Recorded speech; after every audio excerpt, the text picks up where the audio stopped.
Welcome back to Dear Young Person. Today, I want to talk about you are a creature of habit. Use it to your advantage.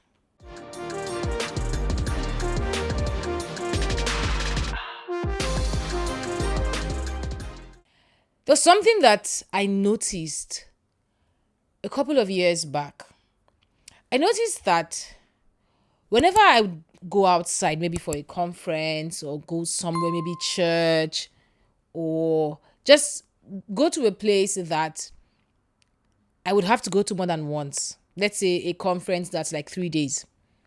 On the first day, when I pick a seat, or if a seat is not assigned to me and I pick a seat, right?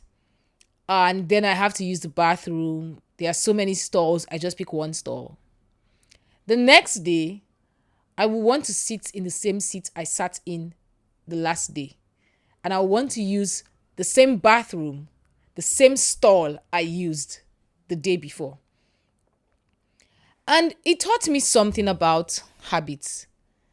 It taught me that no matter what we say about ourselves as human beings, we are ultimately creatures of habits. As much as we think that, we are spontaneous, we live life on the go, we are very, I want to try new things, I want to try new things, I want to try new things. We are ultimately creatures of habits. You brush your teeth every day, twice a day. I hope you do. Because that's what you've been doing for such a long time. You take your bath every day. Again, I hope you do. Because that's what you've been doing for such a long time. You're a creature of habit. And it's not necessarily a bad thing. In fact, you can and should use it to your advantage. There's this popular quote by James Clear. And it says, you don't rise to the level of your goals, you fall to the level of your systems.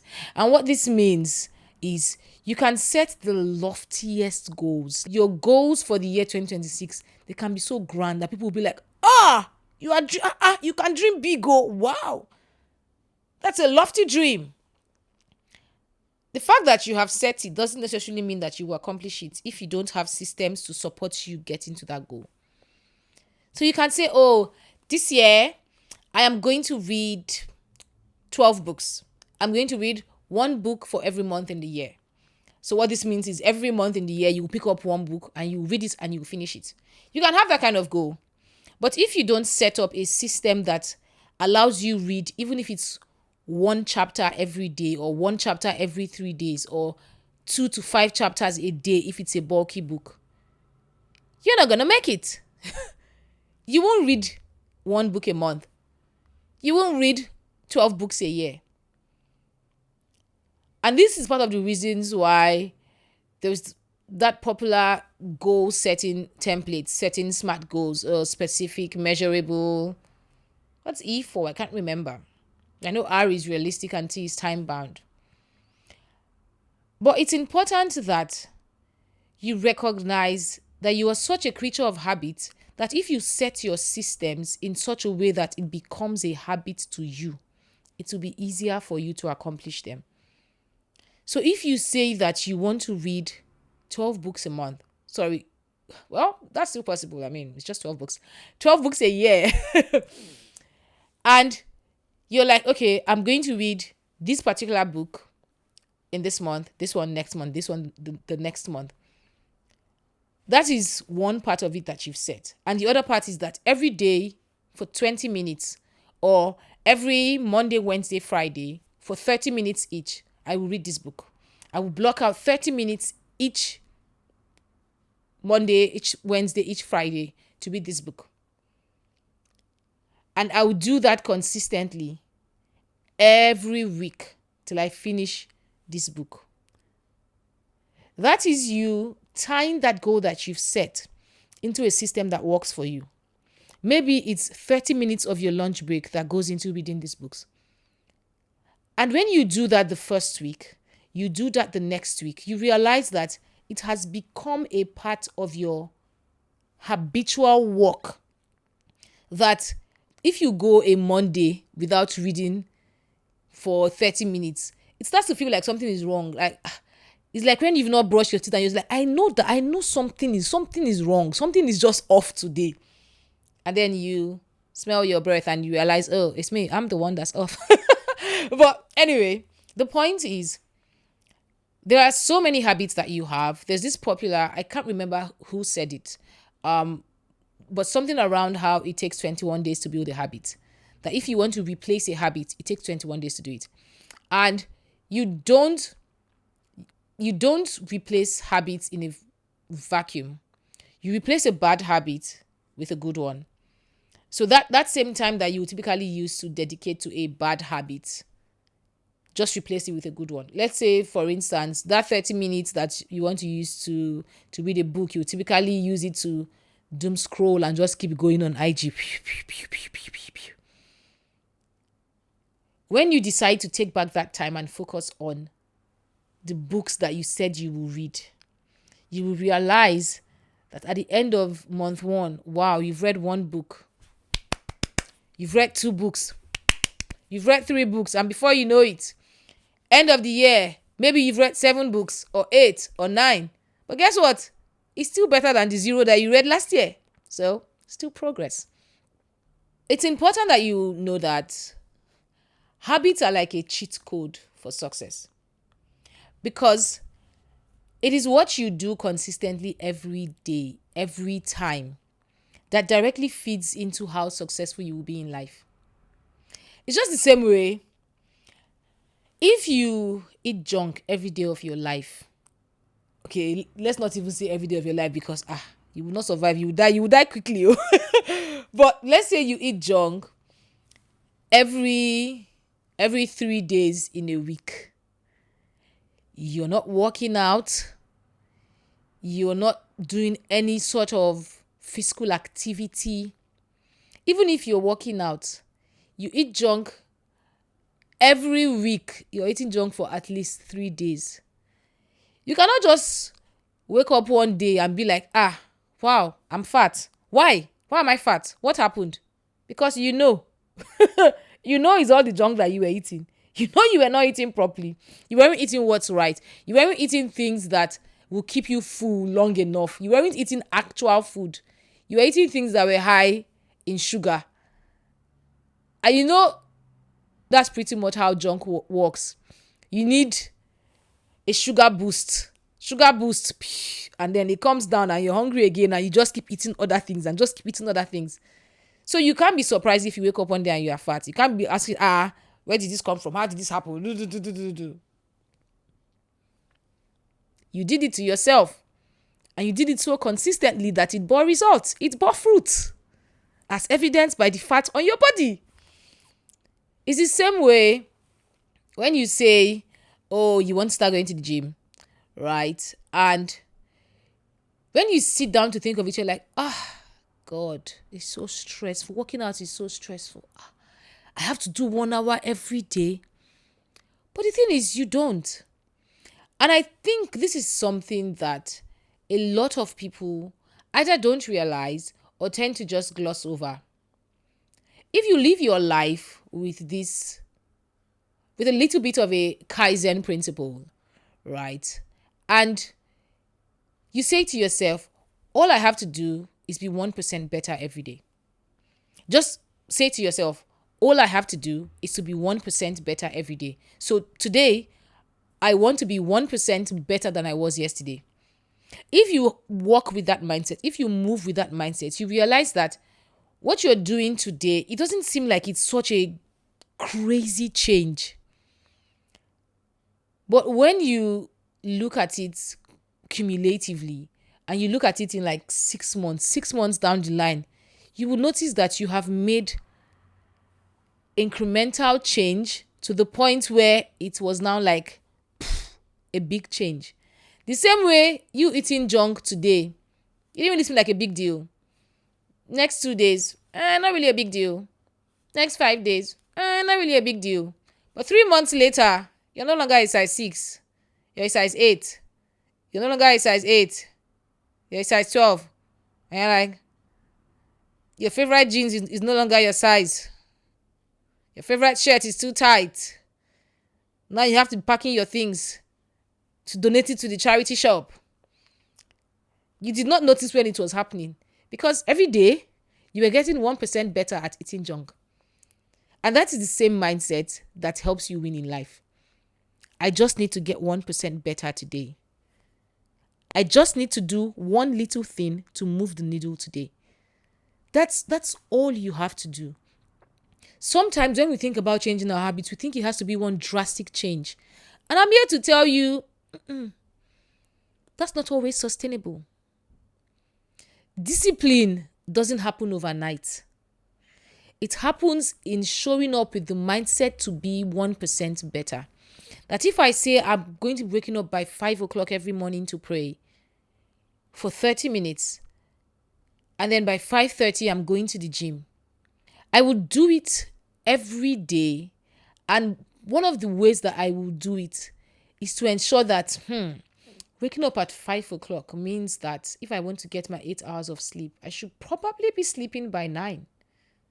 Maybe latest 10, so that I get, even if it's 7 hours.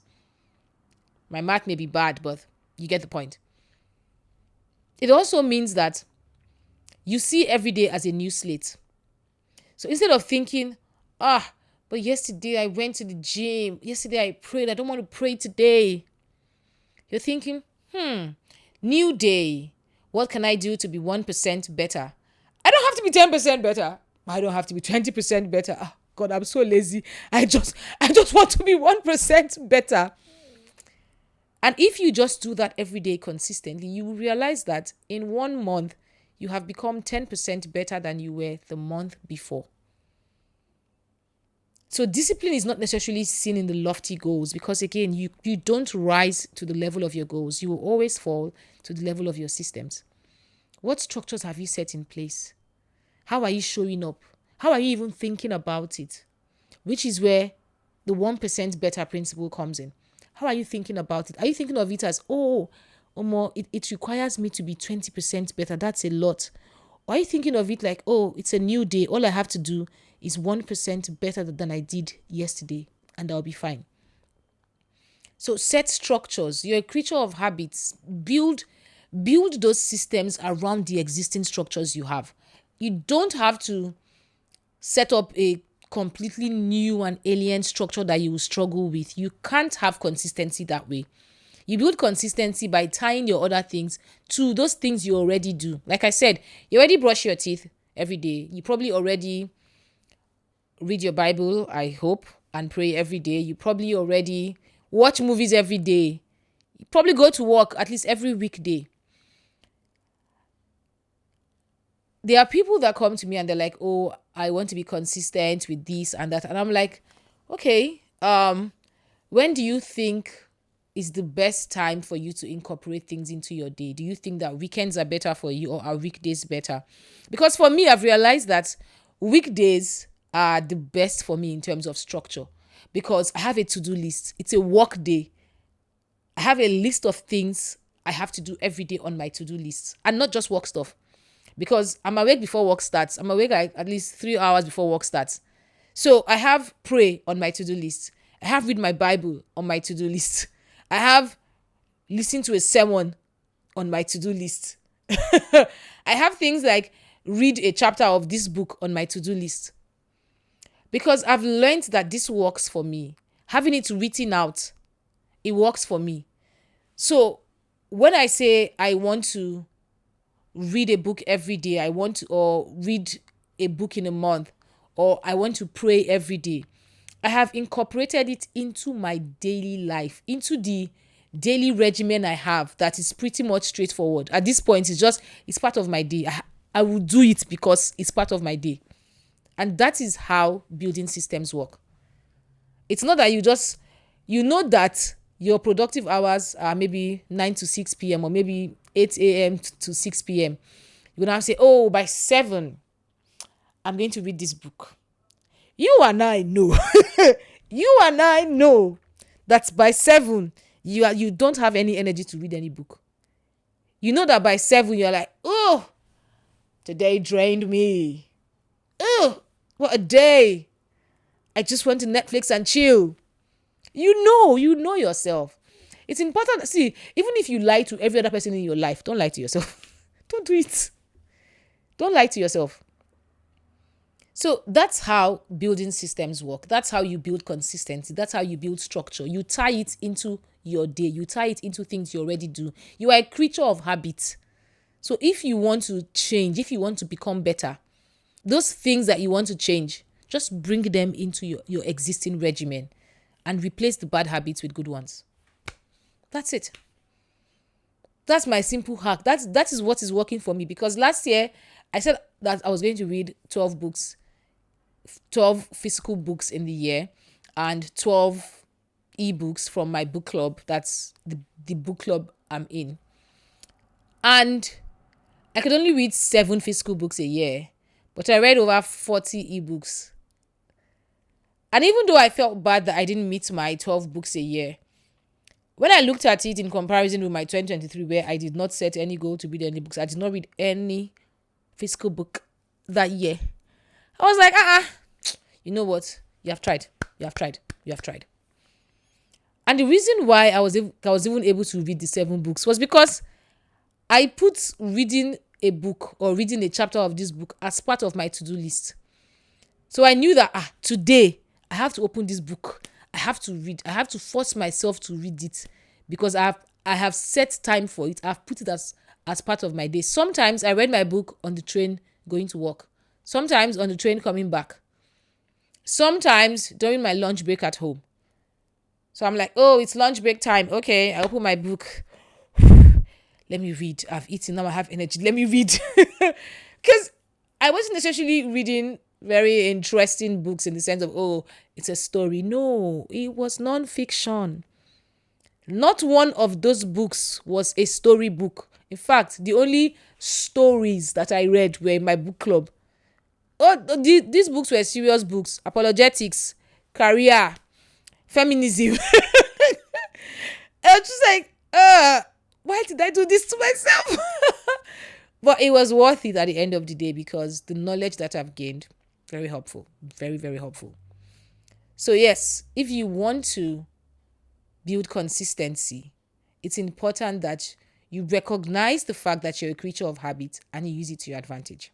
Discipline is always easier when you build the right systems.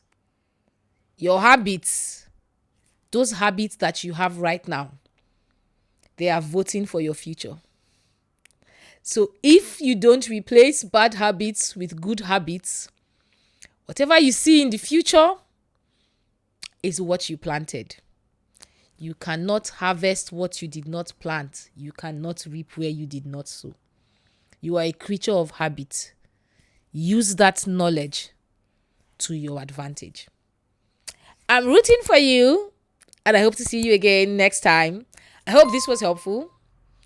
See you soon. Bye.